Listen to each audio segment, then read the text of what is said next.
আওয়ামী লীগ সরকারের সময় এমপিদের নামে শুল্কমুক্ত সুবিধায় আনা বিলাসবহুল ৩০টি গাড়ি সরকারের কাছে হস্তান্তরের সিদ্ধান্ত নিয়েছে জাতীয় রাজস্ব বোর্ড এনবিআর। বিলাসবহুল গাড়িগুলো নিলামে উপযুক্ত দাম না পাওয়ায় একাধিকবার বৈঠক করেও কোনো কুলকিনারা করতে পারেনি এনবিআর। বিষয়টি সমাধানে উপদেষ্টা পরিষদে পাঠানোর পর এ সিদ্ধান্ত নেওয়া হয়।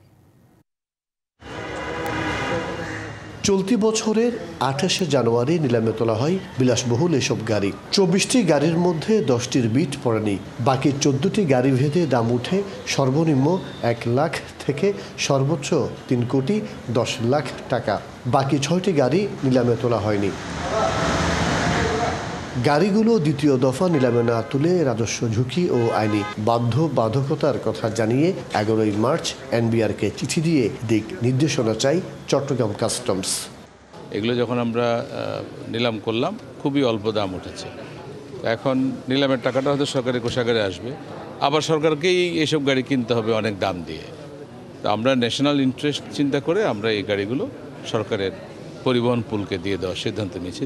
আপনার প্রিয় কাপড়ের যত্নে এলো এনজাইম সমৃদ্ধ Arik silver wash detergent powder ৫০০ গ্রাম মাত্র ৭০ টাকা। প্রিমার্ক। ব্যবসায়ীরা জানান বন্দরের শেডে দীর্ঘদিন পড়ে থাকায় গাড়িগুলোর অবস্থা খারাপ হচ্ছে, আর এনবিআরের নির্দেশনা পেলে পরবর্তী ব্যবস্থা নেওয়ার কথা জানান কাস্টমস কর্মকর্তারা। এটা এখনো ক্লিয়ার না যে কোনভাবে এটা হ্যান্ডওভার করা হবে। তো মন্ত্রণালয়ের নির্দেশনা এনবিআর নির্দেশনা আসলে আমরা সেই অনুযায়ী বলতে পারবো যে কিভাবে কোন প্রক্রিয়া এটা করা হতে পারে। একটা মূল্য নির্ধারণ করতে হবে, যে মন্ত্রণালয় সেই মন্ত্রণালয়ে সরকারিভাবে এটা যদি হ্যান্ডওভার করা হয়, চ্যারিটি না করে এটাকে একদম স্বচ্ছ মূল্য নির্ধারণের মাধ্যমে এটা শেষ করা উচিত মনে করি। ৩,৩৪৬ সিসির ল্যান্ড ক্রুজার গাড়িগুলো সাবেক এমপিরা ৯৫ লাখ থেকে ১ কোটি টাকা পরিশোধ করে বিদেশ থেকে আমদানি করেন। নিলামে প্রতিটির সংরক্ষিত মূল্য নির্ধারণ করা হয় ৯,৬৭,০০,০০০ টাকা।